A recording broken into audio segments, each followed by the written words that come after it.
You're tent camping. Grizzlies are in heat. Find a motel fast with Bing. Corolla with available Bing.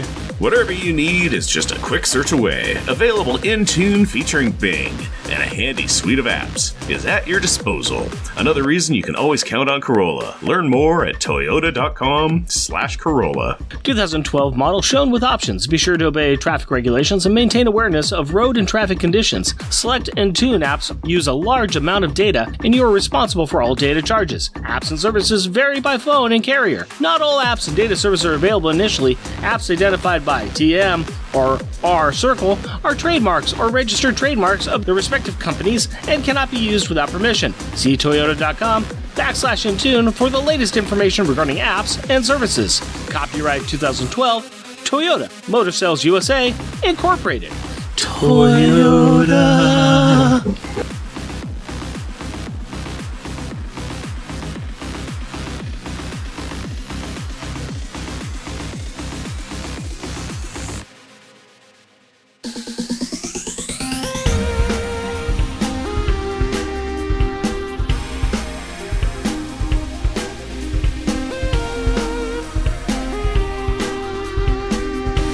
Welcome, dear listener, to our podcast. Jeff and Rick present Unpacking the Power of Power Pack, where we journey through each issue of comics that include a member of the most underrated Marvel series from the 80s while drinking beer. Analyzing awesome and amazing adjacent adolescent adventures and absorbing alcohol.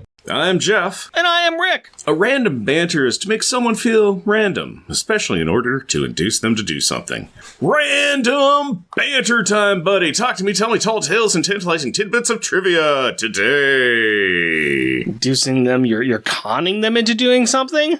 Well, it's a type of trip. Guilt trip. Yep, it's a guilt trip.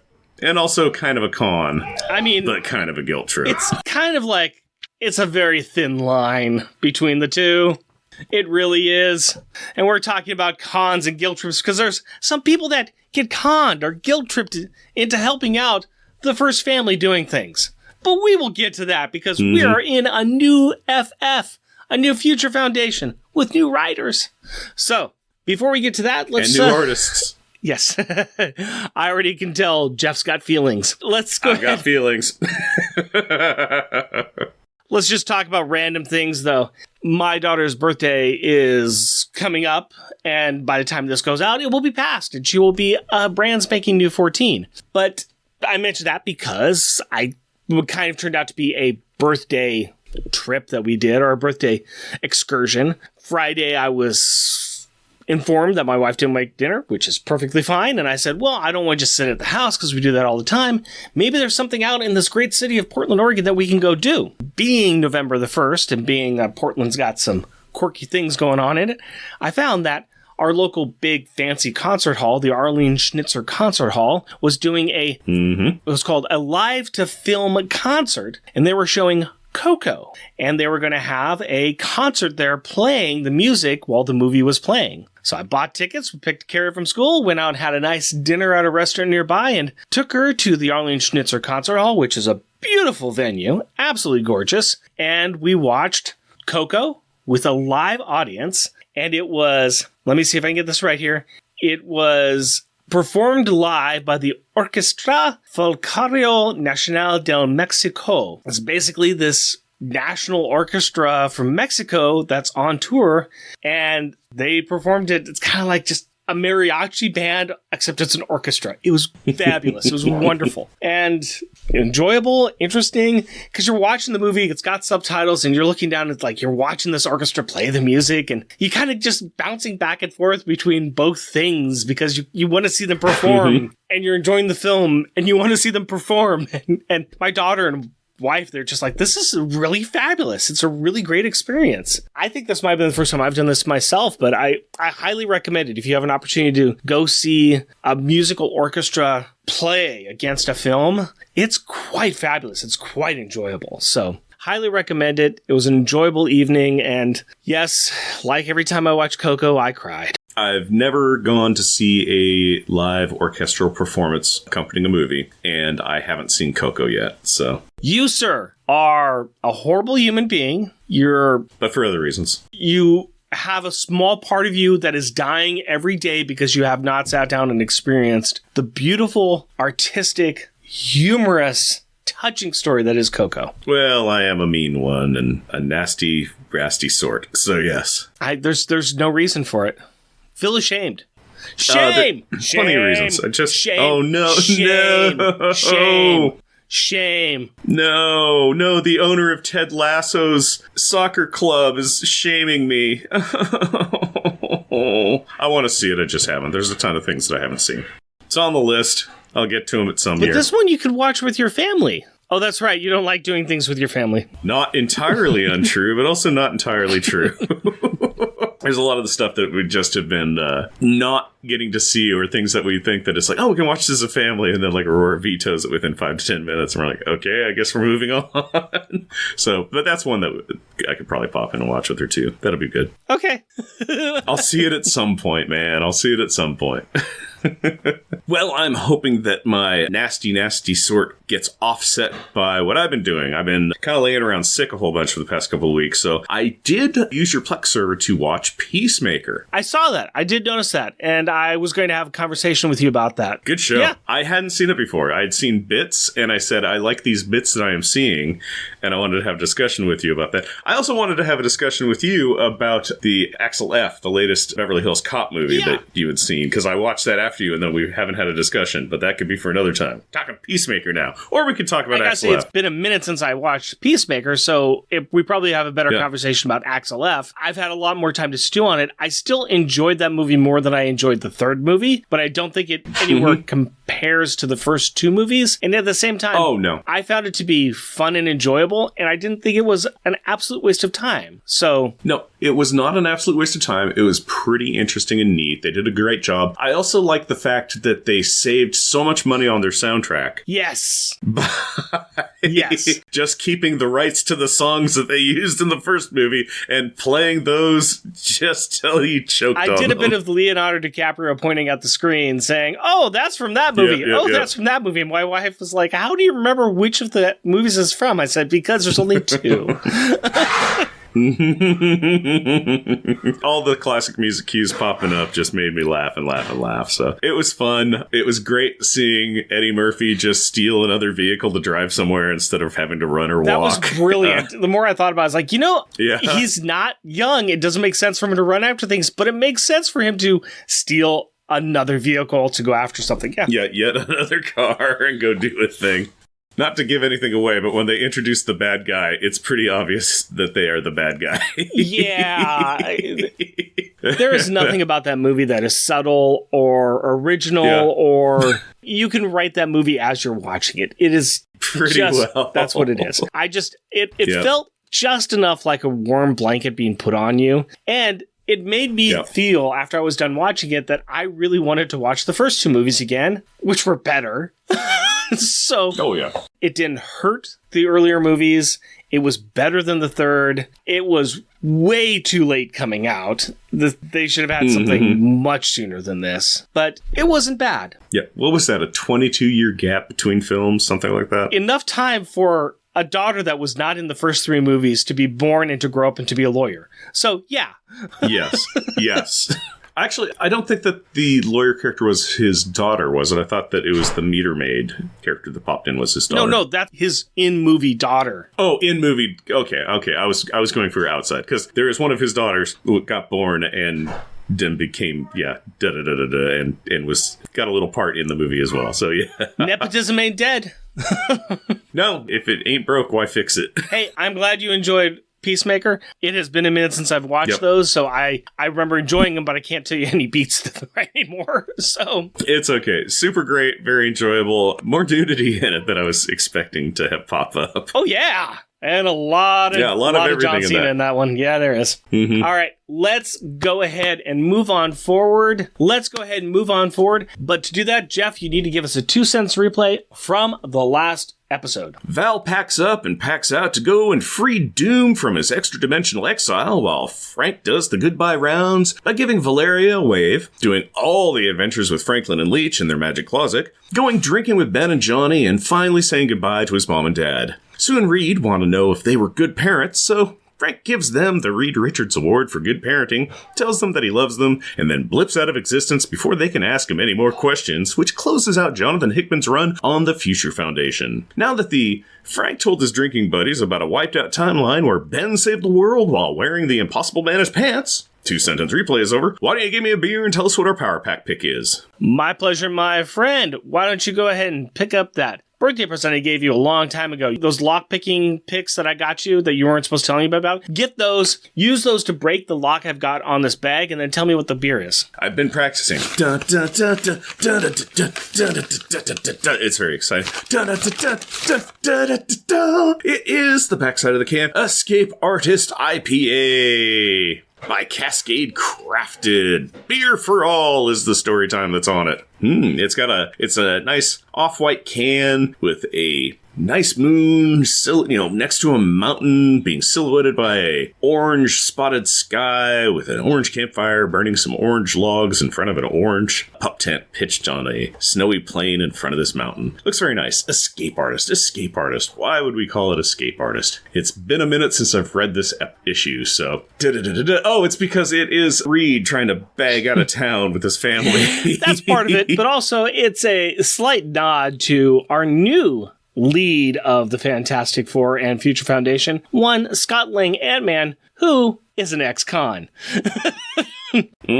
So I thought it'd be kind of fun, the escape artist, the ex-con kind of thing, although he did serve his time, and his own criminal past, I thought, was a little bit of a nod to that. And yes, the rest of the Fantastic Four escaping from the world and their responsibilities. The old 616. Yeah, they're just bagging out and leaving a ragtag team of misfits behind. All right, Escape Artist by Everybody's Brewery. Escape into bold, tropical aromas and bright citrus flavors of tangerine and guava. 6.6% ABV, 67 IBU. This punches you in the face with the guava and the citrus. Definitely the hops. Fruit. Yeah. Yeah. It is very sweet. It's got you crack the can and it is a lovely sweet tang, assails your nose, and it's like, that smells good. Yeah. That is that guava, kind of passion fruit, kind of lilikoi kind of flavor. Very, very nice. Very, very citrus forward, very, very fresh, very tropical.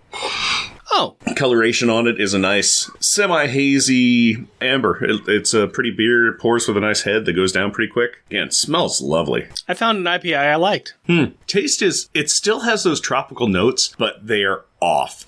You picked up some tropical fruit that's on the ground that monkeys are getting drunk off of. I don't know about that. I'm not getting that from mine. Mine is crisp. Mine's clear. I'm getting the really nice floral notes still. I am not getting a heavy hop hit at all. I'm not getting those strong hop notes. I am just getting the citrus flavors. The hops are kind of there, but they're really hidden by that kind of guava, kind of grapefruity, lilikoi, passion fruit kind of flavor. They're buried in there, but there is a little bit of a kind of I'm tasting it anyway for me, where it's a little bit of that kind of fermented, rancid taste of like old fruit. Yeah, I'm not getting that. I think you didn't put yours in the refrigerator long enough. Could be. I put it in this morning. There we go. Again, it's not bad. It's not bad. It's just, I am tasting some of those notes. It just, the crisp tropical nature of the aroma of it is getting kind of like, well, maybe it's not the freshest of resorts. So no, this is actually really good. I've had this in the refrigerator since I bought it, and it's quite tasty. I'm not getting that. I'm enjoying it. Very nice and crisp, very flavorful. I think it's an enjoyable IPA. And like I said, being somebody who doesn't like hops, I'm glad that I'm not getting that real big hop hit in there. So that's good. Yep. No, it's pleasant in its way. I'm just noticing the dark undertones. Well, let's get off your dark undertones and look at something bright and fun and festive and fantastic, we might say. But let's get to the opening credits, if you please. FF Volume 2, Issue Number 1, January 2013. Parts of a Whole. Credits. Writer, Matt Fraction. Penciler, Mike Allred. Inker, Mike Allred. Colorist, Laura Allred. Letterer, Clayton Cowles. Editors, Tom Brevoort, Lauren Sankovic. Featuring Ant-Man, She-Hulk, Medusa, Darla Deering, Mr. Fantastic, Invisible Woman, Human Torch, Thing, Valeria, Franklin, Alex, Bentley, Dragon Man, Leech, Artie, Onime, Tong, Turg, Kor, Mick, Bill, Woo, Crystal, Lockjaw, And everybody else, I guess, that has to do something with anything. That's just about it, I guess. I don't know. Opening scene, a brother and a sister, one serious, the other not. They are the two children of the most famous couple in the 616, Sue and Reed Richards of the Fantastic Four, and they're describing the purpose of the Future Foundation. Is it the purpose to promote Alex Power and to extend the life of our podcast? To us, yes. To others, it should be also a yes. But to these kids, no. It is more about getting smart kids together to continue their education and encourage it is something. I stopped paying attention when Val started to talk and Franklin began to make funny faces in the background. A couple of things. Both kids have "Hello, my name is" tags on, and they are talking to a Mr. Lang. And Franklin says he has a Galactus for a pet. Aw. New scene. Now we have Scott Lang, aka Ant-Man, hanging out with Reed Richards. Reed is looking over a plethora of parts that Scott was using to create some type of machine that he could use to move about on when ant-sized, but Mr. Lang has exceeded his knowledge of engineering. Reed is tinkering with the parts and mentions that he's got a job offer, one that he thinks could help out Ant-Man due to recent unpleasant events. Around this time, Scott's daughter Cassidy died while doing some superhero things, and needless to say, Scott's not doing well with all the unpleasant events. Fortunately, Reed has not brought along his compassion pants, so we are saved from him being comforting, and instead we get an awkward transition from the death of a child to, "Hey, do I have an opportunity to take your mind off of grief?" Yeah, and here's the pitch. The Fantastic Four have to make a trip leaving recognizable time and space that should last for about 4 minutes in real time, but they need to find some replacements in case things go sideways, like they're gone for 5 minutes or something. This is issue number 1 of a secondary book to the Fantastic Four. I am pretty sure things are going to go sideways, lengthwise, and all around higgledy-piggledy. Oh, and Reed is asking Scott Lang to be the leader of this coverage team. And on that note, we go back to the Future Foundation cast, specifically Bentley and a newspaper reading Dragon Man. Bentley introduces himself with a grand litany of titles and a command to kneel before me, son of Jor-El. But that command is restricted thanks to a nudge from Dragon Man and an explanation that he's the clone from a supervillain. So, hell, what you gonna do? Bentley says the best thing about the FF is meeting all the beings that he will eventually rule. It's nice to get a feeling for the plebeians that will grovel at his feet one day soon. He apologizes again after getting yet another look from Dragon Man, who points out that while he is called Dragon Man, he is neither dragon nor man, but is actually a cousin of Data. And technically lore, but he doesn't talk about that side of the family. New scene! Sue Richards is walking up invisible steps instead of flying, up to the inhuman city ship of Atlan, which is floating about 10,000 feet above ground level. So we can assume she got her steps in for today. Meeting her at the edge of the city is Crystal and Lockjaw. Crystal greets... Wait a second!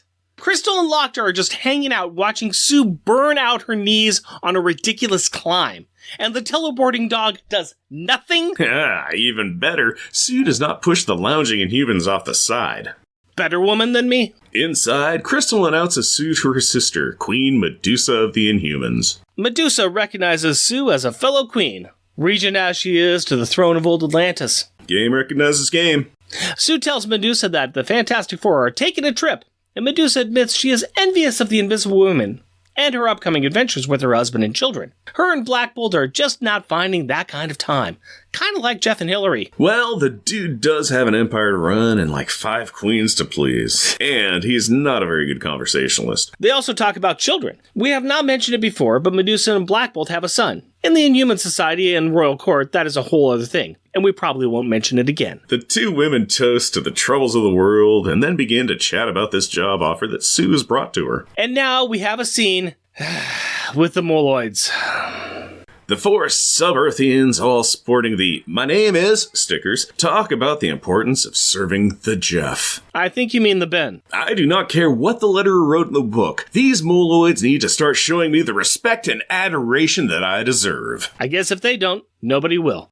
Let me be real for a second. It ain't happening in this house, so it'd be nice if it happened somewhere, okay? Moving on, the Moloids, while not honoring the Jeff, do tell their tale of being rescued by the Ben and seeing so much cool stuff, and how they do it all in the name of the Ben. And the Jeff. Meanwhile in the gym, home of the Fighting Fighters. The Thing and She-Hulk, lifelong physical fitness friends, are doing some heavy bag work. At the moment, Ben is holding while Jen punches. And after a friendly tease about Jen being weak, suck. The Ben and the bag go flying back a few the yards. Apparently, Shoki has got some tension, and she needs some action, Mr. Jackson. Funny that she should mention that, because Ben has a little gig starting next Wednesday. It should not last too long, just 4 minutes. Or maybe forever? Huh, that's almost exactly what you told me when we were starting this podcast. Hey, wait a minute. Run away, Jen!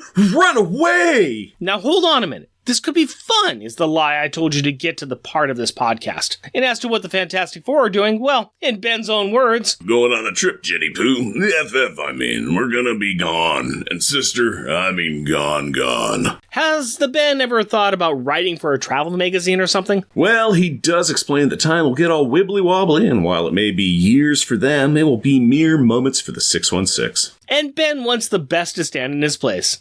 And the best is Jen. Next, we have a scene with Onami and the Uhari Fish Kids. And it is 6 panels of awkwardness as the fish stare straight ahead and Onami mentions something about how she's not even supposed to be here today. And yes, the store is open. The next scene is with Johnny Storm and Darla Dearling. I know who Johnny Storm is, but who to who? Some pink-headed pop rock singer that Johnny just had a one-night stand with and is the morning after. Oh, and why are we here now? Because this is not a Max book, and it is better that we are here and not here earlier. Just be glad that Darla's wearing one of Johnny's team shirts.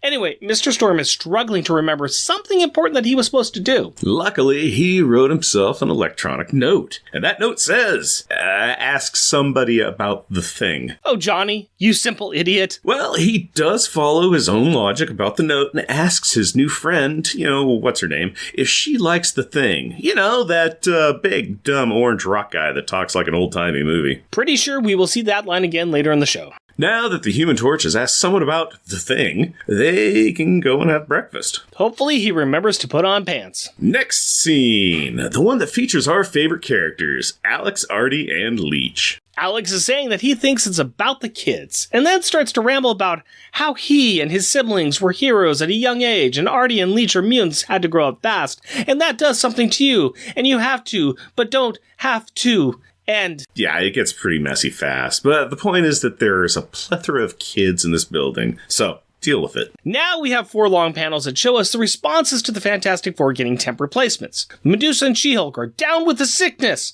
Ant-Man is a big old nope, no way and no how. And Darla is all in on what's going on, which is being tossed up in the air by Johnny in the bedroom.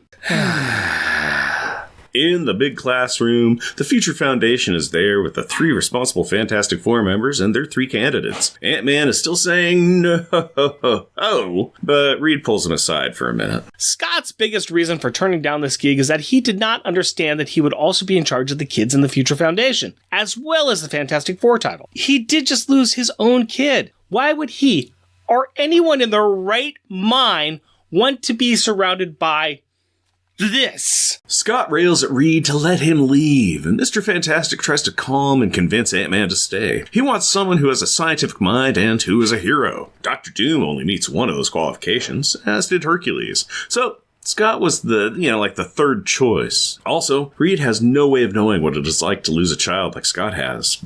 But Scott has stopped listening, is instead looking at the conveniently open floating screens that Reed just happens to have near this convenient exit. How conveniently convenient. Amidst the open web pages for Reed's favorite electronic stores and the Munsters YouTube channel, there are medical charts showing that someone is very, very sick. And that someone is Reed. Reed does have a weird mechanical cast on his left arm. First I thought that he was trying to be hip, cool, or that Herbie had infected him with a weird virus. But sadly, no. The injury has been diagnosed as some type of cancer, and it's the reason for this upcoming 4-minute trip, to find a cure out in the great unknown. And here we thought that the Fantastic Four were just farting off to a tropical island for a time-locked vacation in the sun. Without the Future Foundation? I said a vacation, Rick, not a work trip. Dream the impossible dream, Don Quixote. Speaking of the topic on hand, Reed needs to make sure that the 616 has a Fantastic Four and that the children have babysitters. The need for the Fantastic Four is to ensure that the copyright holds. The team has had legal troubles in the past. Reed does recognize how Ross Scott is feeling after the loss of his daughter, but he is not looking for him to adopt the kids. Just be there to help them. Besides, this is just going to be a 3-hour tour. I mean, a 4-minute excursion. Back in the main room, Scott has made up his mind. Well, did he? because it feels like he was emotionally and physically manipulated into this position. And I think that he may have been blackmailed by the writers of this book. Scott introduces himself, and standing next to She-Hulk and Medusa, he asks who these kids are and what they think the Future Foundation means to them. To us,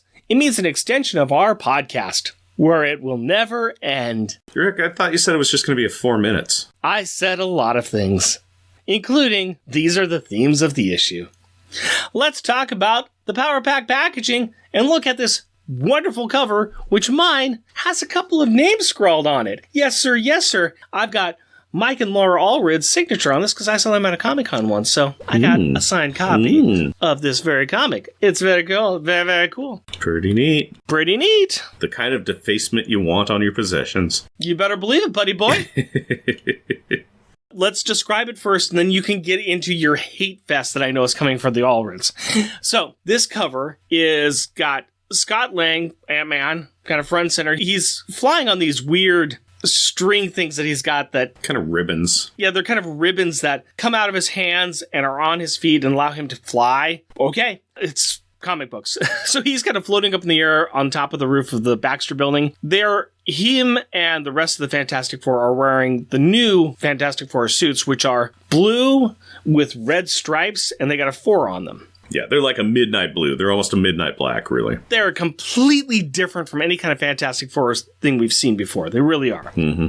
We got him wearing this, and then down below we've got Medusa with her hair all back behind her. We've got She-Hulk waving, hey! And we have Darla Deerling, which we're kind of like jumping ahead a few issues here. She is wearing the Thing suit. So it's the Thing's body with her head sticking out the top. This is an old throwback, which I know we're going to talk about in the future probably, but there was a period of time where the Thing did not have his Thing powers. Ben Grimm was just a human, and they need to go out and fight things, and so Rig came up with a suit that was activated by putting 2 rings together as the Thing rings, and the suit appeared, and so it was this Thing bodysuit, and then it was just his Ben Grimm's head that you saw. Had a force field bubble, like the Invisible Woman, so that way it couldn't be brained in a touch. So yes. It's always been a very goofy, ridiculous look. It really has been. But the fact that it's comic books, it's like, okay, whatever. Why not? Yeah. The background city is nice. They're on the top of a corner of a building, standing in New York. So the background city looks nice. It's close into these buildings. The characters are all standing at an angle that means that they aren't standing upright. They'd have fallen over. So the geometry of the image is bad. And I really am not a fan of the art style. I find it to be very basic. Everything except the faces, which are like too much time is spent on the eyes and the mouths. And not much time on noses. I do not care for this art. I find it to be both basic and disturbing.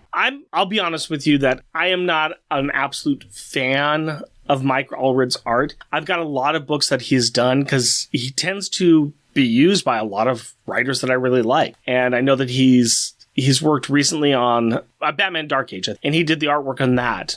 His artwork is not my favorite. I think you're right. It's kind of basic. It's very cartoony, almost. Yes. It's like the old Frozen Cell animation where, in fact, I purposefully went and looked at bonus feature on The Incredibles, where it was the Frozone and Incredible, like the Adventures of Mr. Incredible, where they were static, but they had like the green screen superimposed actual people's mouths moving. And this is what that art style reminds me of. It's very stayed cell animation from old school cartoons with a superimposed mouth and face moving on them. And I don't like it. It's not right. I think one of the interesting things is that in a lot of comic books, especially because of the motion of how you look at the cells and how you read the words, you interpret movement within the page. And a lot of the comic book artists, they have characters who are 3D, and there's a physical presence that you feel is moving between panels, and you can see that. His style is more of a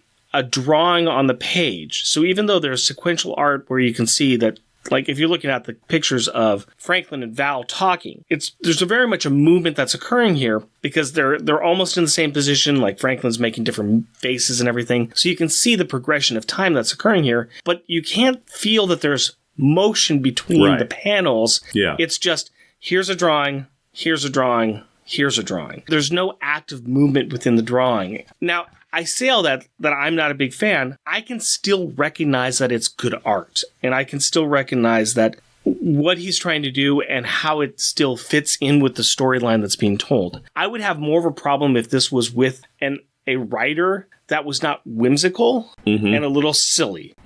Even with the thing about the Mark Russell Batman Dark Age that Mike Allred does the drawing for, it's still Mark Russell's kind of humor is in the background there, and so it actually fits in with what is being shown on the pages. And even with this too, Matt Fraction's got a very tongue-in-cheek, sarcastic humor that's there. He likes humor. I'm a fan of his because he likes the joke. Yeah, and so it does still work within this setting, but I'm still not a big fan of it either.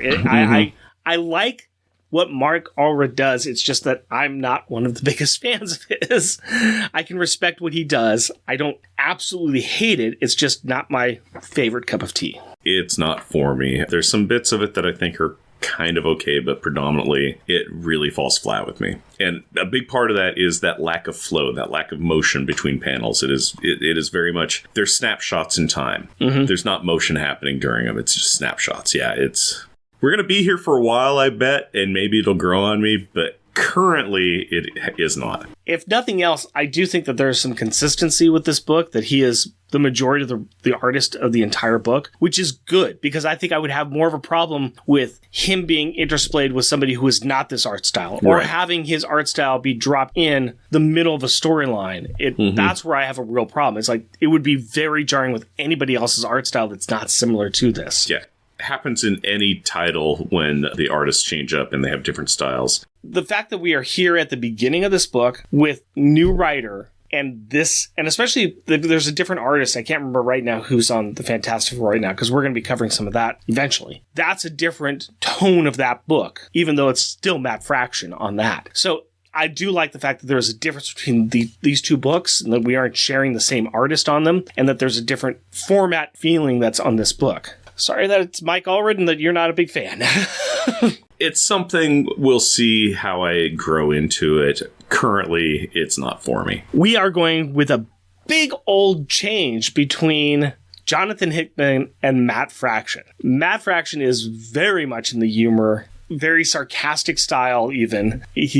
I've read a lot of his stuff, especially more adult stuff like Sex Criminals and things like that. I like his style. Portland guy, too. He's here in town. I think it's a real fun take on it. It's just such a left turn from where we're at with Fantastic Four and Future Foundation with Jonathan Hickman. There is a lot more words and a lot more story than we've seen in a lot of Hickman stuff for one comic book. Yeah, there has been advancement. Yeah. Again, I love Jonathan Hickman. I love his style, but I like reading his stuff in big clumps, and it is hard and dragging when you're just reading an individual issue, because not a lot's going on and not a lot of players. He'll have a lot of players in him without a lot of play. Yeah.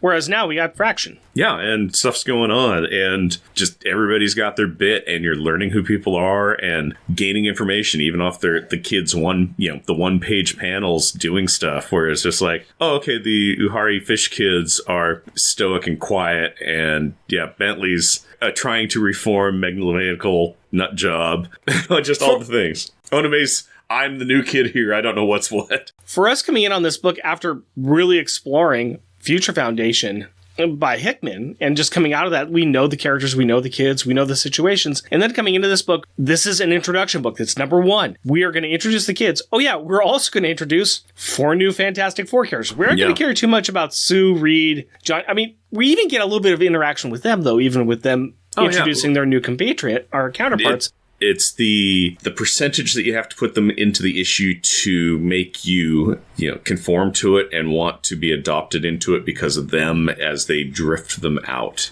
But then you are now integrated into these new characters, and so you're into them, even though the characters you came here for are gone. And it's pretty interesting. I mean, Medusa and She-Hulk, not a problem. They are old-time Fantastic Four characters. They have both been on Fantastic Four before. Yep. They've been members of this team at different times. Not a problem with them. Ant-Man, he's a sort of known quantity. He's a bit of an it flavor going around Marvel Universe at this point in time. And especially back around this point in time, they were starting to really have a conversation about Ant-Man movie. What are we going to do with the Ant-Man movie? Let's hear. This is 2012. The Ant-Man film came out in 2015. So they had to have been talking about what the Ant-Man film was going to be like, who was going to be in it, and what Ant-Man character they were going to use. Great way to start getting Ant-Man out there into the cosmos, and like, this is the character that we're going to use. There is a connection with the original Ant, but start having that conversation about who this character is and have him out here. So great. And then we have Darla Dearling.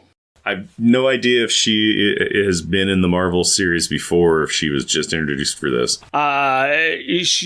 She was just introduced for this. Okay. There was one other comic before the Fantastic Four and FF, and that was Marvel Now. Okay. And it was Matt Fraction introducing this character as a pop star that hooks up with Johnny Storm. Okay. I know she likes his shirt. We're going to assume that she likes all of Johnny Storm, too. We'll assume so. Enough to take his place on the Fantastic Four. How hard would it be to just yell, "Oh, call Spidey. I figured out what's going on about the thing." Yeah. I mean, okay. I think that there is and not knowing, not doing a lot of research on this, but I think that there's an idea of, we want to have somebody on here who is an everyday outside perspective on this. And here we go. Even though they're a famous pop singer, but still, they're an everyman. They don't have superpowers. They are the outsiders look in on this world. Yeah, we've got a first issue that's doing introductions all around. Who these people are, how can we get these people get on the team? I mean, we don't really know how Darla's getting on the team yet, but everybody else seems to be getting on the team pretty well. We've got a good 1, 2, 3 punch about how they're going to get on here. Yep, 2 of them are all for it, and 1 had to get sneaked in and coerced and guilt tripped. Yeah, so here we go. Anything else you want to talk about this book? No, I think I'm good. All right, let's move on to our final thoughts. Gallery of Greatness. Hey, Jeff, what piece of art in this book do we need pinned up on to a gallery that's got a bunch of medical documents floating on computer screens around it? I'm very excited because we get to skip this part for the Untold Future. But we can't. Well, in that case, my joke backup one is on page 19 of Marvel Unlimited, and I call it, "Read, what's the point of this?" And this is a 2/3 of a page panel, and it is showing the new Future Foundation Fantastic Four members in a big room with all the Future Foundation kids, and a very just stretched out all over the place Reed Richards, who's just like framing the entirety of the kids for the audience to see. And it's like, there's no point in this, Reed. Why do you always have to? Why are you a freak? Why are you always so stretchy? If taffy is your superpower, then you taffy. All right? Back off. Ben's wearing a t-shirt and Sue's visible. Come on. Well, speaking kind of along the same lines, I'd like you to put your attention towards a couple of pages past that, where Reed is looking at his medical charts, and I call this, "Why the long face?" Because Reed is pulling his face as he's kind of like his chin, as he's kind of thinking, and he's pulled it down into this long point. Yes, he stroked his chin into a pharaoh's beard. Because if your power is taffy, you taffy. Again, Ant-Man's there and he's not anting. But his power's not taffy. No, it's not. If you're taffy, you're taffy, and Rita's taffy. Leave him at the ocean, that's what I say. My top joke one is on page 5 of Marvel Unlimited, and I call it, "This is Garbage." This is the upper right-hand panel, and it has Reed handling the coil fiber things that Ant-Man has been working on that he needs him to fix, and it looks like Reed has just got a handful of garbage and is looking at it as such, because he's even asking, he's just like, yeah, this is this is a thing. And yet Reed manages to fix it and get it working before he leaves. So, yeah, of course he does. There we go. My top joke one is the last panel of the interview between Val and Franklin. And by this one, Franklin, who's been making faces the entire time, has got his hands behind his head. He's got his eyes crossed. He's got his tongue out. And I called this one, "I'm the smart one." Because it's Val just like... Ignore my brother. Pay attention to me. I will do the talking while he cavorts. Kill me.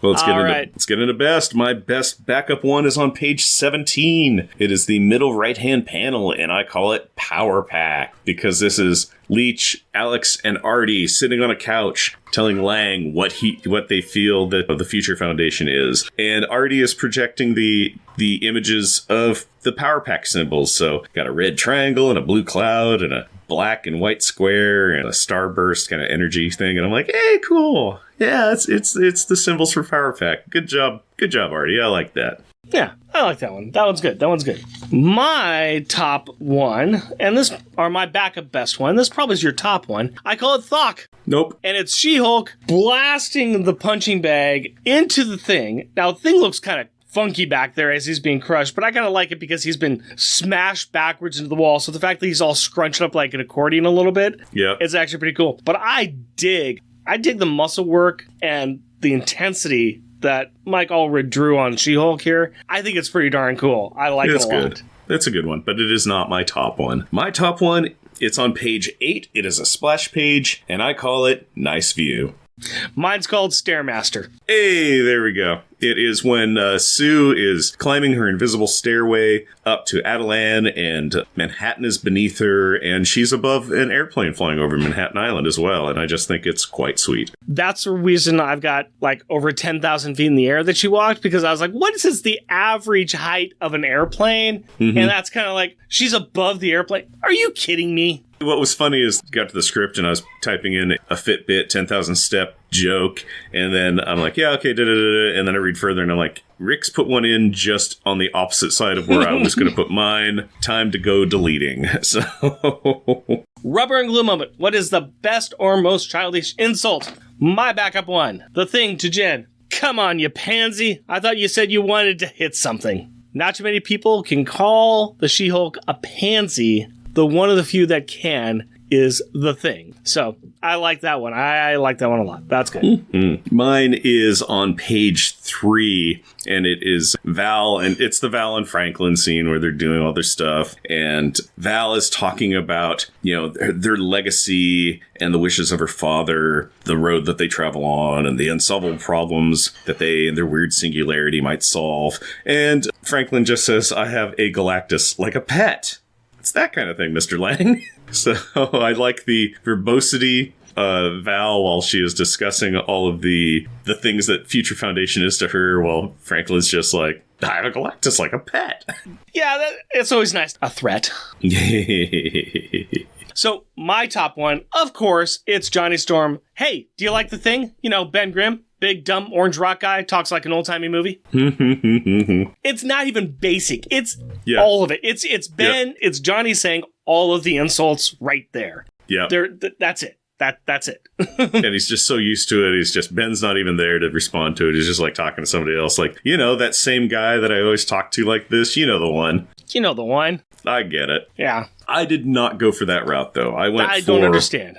Yeah, I get it. I'm a complex individual, an unknowable being. Mine ranges between pages 5 and 6, and it is Reed talking with Scott, and he's all, in the wake of, all of that unpleasantness. And Scott Lang's answer to Reed on all of that unpleasantness is, let me see. How am I doing?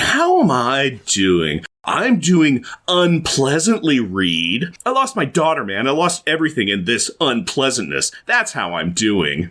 Thank you, Scott. Thank you. I like that. Good job. Well done. Reed is an idiot. All right. That's fair. Let's talk about Parent of the Year Award. Yes, we're going to keep with this because it's fun. Parent of the Year Award. The Reed Richards Award for Good Parenting. I chose Scott Lang. The guy lost his daughter, and he's trying to deal with it and talk through it. He's not afraid to say no when he's kind of forced with something where that's just a lot. He's just, he's not ready for it. But he's still open to listen. So it's somebody dealing with a father's grief. And that's part of being a parent, too. And even though he wants to shut off, he still is allowing people to talk to him. So I got to give him props for that.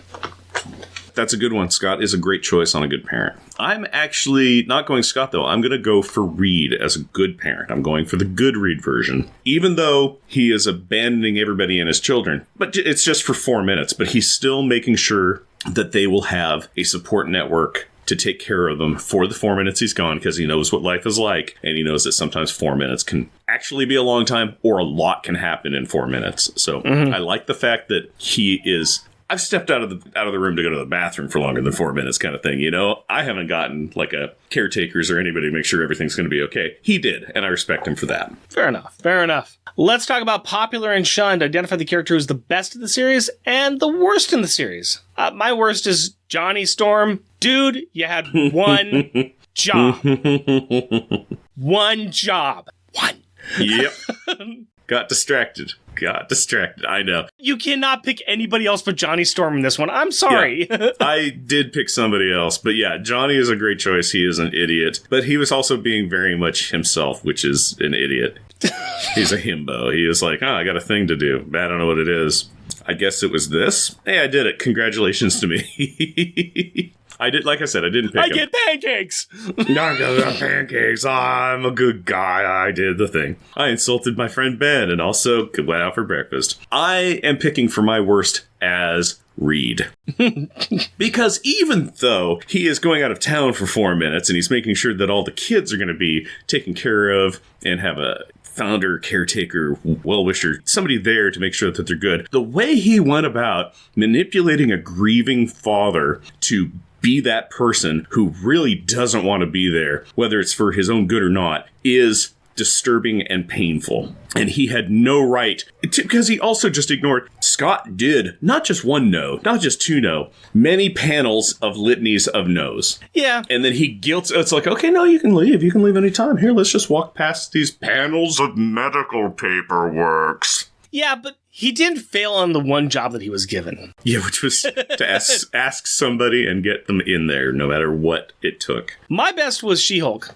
She-Hulk's a good choice. I went for an opposite number, which was Ben. Why'd you pick Shulky? She was asked to fill in for the thing, and she said yes. Pretty good one. Friend asks for a favor, and they are such good friends. It's like, yeah. Of course I will. Yep. Of course I will. Great choice. I like the fact that Ben asks somebody who has a good enough friend that he can talk to her and just be... And also, I know that you can do this. I have nothing but the most respect for you. The team's going to need muscle and a shoulder to lean on. And you are the shoulder that I would want to lean on. You're my muscle. I think it's the same reason we chose both of them, really. It's like... It is. One asked the perfect person to take a spot. The other person said, of course, I'll take the spot. Yep, exactly. So both... Done and done. They're parallel choices. Both are excellent for the exact same reasons, in all honesty. All right, let's rank this book. Top grades. FF number 1, Volume 2. Top of the list, we still have The Month of Mourning. 22, we've got What You Don't Know. That's from Loners, number 4. Spot number 38, Final Exam, number 4. That's from Avengers Academy, number 37. Spot 68, FF Volume 1, number 13, The Bridge. And, of course, everything lower than that. This is actually a pretty solid issue because it is a great first issue. It's a great introduction that's laying out the reason we're all here and who these new people are and who the characters in the book are and what's going on. And yet, even though it is contrived, it doesn't feel contrived. Mm-hmm. I'm looking at number 31, Avengers Academy, number 27, Homecoming Part 1, where the Runaways want their dino back. You get teams kind of being put together. There's people being idiots in a himbo-ish kind of way where they're trying to do the right thing, but for the wrong reasons kind of deal. I'm kind of feeling around there. Please argue me out of it. You know what? Let's go up to spot number 25. This is Amazing Spider-Man number 659. The FF are on a beach singing Beach Boys song. Fantastic Voyage Part 1. We're getting a gang together now with Spider-Man. I'm kind of feeling that there are some parallels here. I could see some team building parallels, kind of silly stuff is going on. They're not taking it super seriously, but things are happening. So I'm either above or below that one. I really like Ben and Spidey's interactions. Story-wise, I am thinking that this is potentially slightly better story-wise, but that might just be recency bias. Let's go ahead and make this the new number 25. I think this is a good start. Yeah. Mm-hmm. All right. So that is the new number 25. And that leads us to our final thoughts on beer. We had everybody's Escape Artist IPA, Cascade Crafted. What do you think? I like it. I think this is a pretty fun little beer. I think this is interesting. I have been enjoying drinking it. For an IPA, this is really, really tasty. I still am getting the really nice guava and fruit notes in there. It's not that bitter beer that I'm getting. It's not the really heavy hops. I like this one I think I'm going to go 4 on this one. That's impressive. I'm not quite there, though I am enjoying the fruit notes on it, and it is a fairly pleasant IPA. I'm still getting the kind of old rancid fruit kind of flavor, a little bit of that rancid fermenting fruit kind of thing, which isn't super doing it for me, so I'm giving it a 3.5. So, all right. Drinkable, acceptable. You're liking it a little bit better than me. But something that I think we both really like is Kids Perspective. And that's where Rick talks to his 13-year-old, gonna be 14-year-old daughter named Carrie about the issue that we just covered. So Rick and Carrie, take it away. Hello, Carrie. Hello, Daddy. Let's talk about a new Future Foundation, shall we? Yep. What do you think? What's your first reactions to this new writer, this new artist? It was pretty good. Yeah, it was a bit strange that they were suddenly, all leaving, but yeah, it was I like the little kid interviews. That was pretty fun. It's a good way of introducing somebody who might be picking up this book and these characters for the first time. Yeah. It doesn't, I don't know why they chose those specific people, but I guess they're going for it. Let's talk about the new members here, and I can explain at least a couple of the reasons. Let's start with She-Hulk. Okay, I know that one already. Go ahead. The reason why they chose She-Hulk is She-Hulk has been a reserve Fantastic Four member before. She has been on the team. Yeah, she has been there. Yeah, she's been on the team. Mm-hmm. And she's pretty good friends with them, so, and you know who she is. Yeah. She's also pretty awesome. She is pretty awesome. What about Medusa? Well, she hired them there to help her stop some sister thing, so surely they're friends there too. Well, Medusa has also been on the Fantastic Four before, and the Fantastic Four have had long interactions with the Inhumans. We've seen her before when they've been talking to the Inhumans because she's married to Black Bolt, the king of the Inhumans. So she's a known quantity, and she has been with the team before. She's got pretty cool powers, I guess, with her hair, right? Mm-hmm. Then we've got Ant-Man. What do you know about Ant-Man? Well, I thought I knew things about, Ant-Man, but apparently I really don't. His daughter died? Right. The Ant-Man here is fairly close to what is been presented in the Marvel Cinematic Universe. He's got a daughter. He was a thief. He was in prison for a while, and Ant-Man kind of allowed him to be the new Ant-Man. In the comics, his daughter followed in his steps, kind of like the later Marvel movies, where she got similar powers and she became a young Avenger. And she did die in the comics for a while. She got better. Okay, then. Yeah, no. Why did they choose that photo of him? Like, it was a really dramatic moment. You could see the tears, streaming down his eyes, and then there was snot coming out of his nose, and there's drool coming out of his mouth. Right. You like you said, it's a very dramatic moment. It's a very horrific moment in his life, and they wanted to show that. And just letting all of the bodily fluids come out of your face, that shows that he was in grief, right? Yeah, I guess so, yeah. What do you think about the artwork overall? It was okay. It was pretty good. Scott Lang's eyes were a bit too blue, in my opinion, but that's okay. I just judge eyes because I can't do them myself. But I don't know. It was otherwise pretty good. Reed Richards was, for some reason, always being very, very stretchy. Yeah, that's the way that Mike Allred tends to draw him a lot. I don't know. It's just like he's very stretchy. But what do you think about the artwork overall? This is going to be what we're going to be seeing for a while. Do you like it or not? Yeah, it's pretty good. Okay. It's not what I'm used to, but it's pretty good. I'm not going to, judge on anybody's artwork. It's good. All right. Is there anything else you want to talk about this issue? We're going to be with these people for a little while. No. I don't think so. Thank you very much for your time then, Carrie. Welcome. I love you. Love you too. That's an interesting thought you had there. What's the Future Foundation mean to me? How would I want to craft the future? I'm not sure, but I'm thinking I would like to have some more beer and maybe even pizza. Shout out time. We like to recognize those listeners that take time to write in or leave us a review. This is for episode 171, number 21, Romance. Ooh, ah, ah, ah, ah.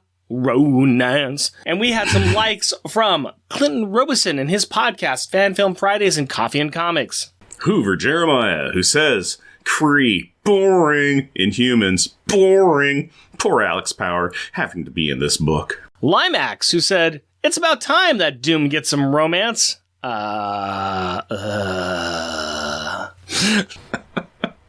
Tim Price, the Podcrasher, and his podcast, The Outcasters. We also like to thank those listeners who give us some money through our Patreon, and that includes adorably astonishing and amazing Andrew Burns, cheerfully cheeky and charming Char Logan, challenging cheesy and chuckling Charles Gears, destructive and devastatingly delightful Damian Witter, dynamically dangerous and devious Doug Jones, intelligent, interesting, and innovative Isaac Perry, jaunty, jubilant, and jazzy Jeff Ostereder, jesting, joking, and jovial Jeff Polier, just jealous and jewel Jeremy Daw, muscly, mighty, and meticulous Matthew Birdsey, mythical and magnificent monologuing Matthew Laserwitz, steely, salty, and steamy Sailor Bear Zodar, sad and sickeningly silly Shag Matthews, tyrannically terrifying and tame Tim Price, way wordy wobbly Waffles. Next issue, we're going to cover FF Volume 2, Issue Number 2. I would also like to point out that we were recently on a fantastic show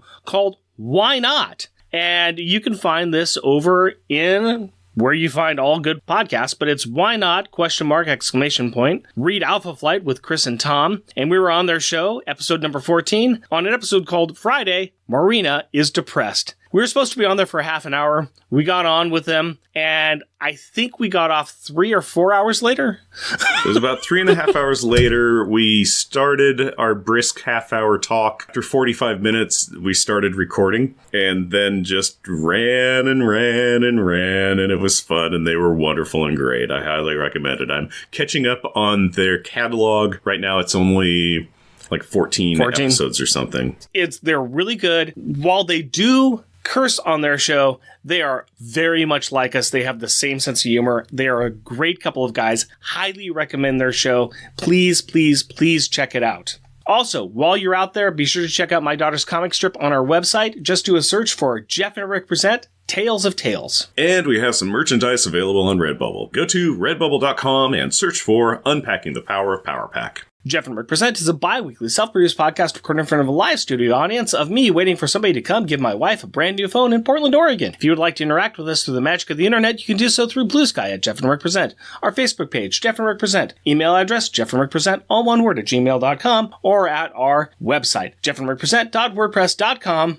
Also, we got a YouTube channel at Jeff and Rick Present. And if you would like to help support our show, we are on Patreon. You can find us at patreon.com, Jeff and Rick Present, all one word. We are also a proud supporter of the Hero Initiative, and we'll be donating 10% of our Patreon donations to this great cause. We encourage everyone to give what they can to this worthwhile organization that helps the creators who provide us with such great content. Go to heroinitiative.org to find out more. Please rate and review us wherever you can. Tell your friends about us, or share your love for us on social media. And as always, we want to thank the powerful people in our packs. My wife Cindy and our daughter Carrie. My fiancée Hillary and our daughter Aurora. We love you. Until next time, costumes off.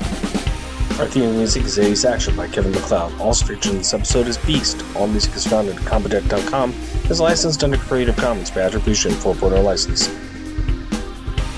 Whatever you need is just a quick search away. Available in tune. Yes.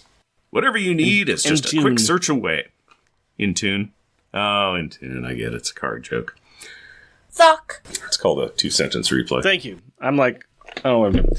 Sock. New scene. Now we have Scott Lang, a.k.a. Ant-Man, and Reed Richards. He's Scott Lang, a.k.a. Ant-Man, and he's Reed Richards. Sock. It's microwave time. It's microwave time. It's microwave time. Microwave time. There, Jeff is You're all correct. Stuck You're and stuck. correct. It's microwave time, and Jeff has not hooked up his computer to the internet. Yeah, the microwave's still going. Sock. Amidst the open web pages for Reed's favorite electronic stores and the Munsters YouTube. Fuck. I'm drinking the wrong one. I've been having fun drinking it.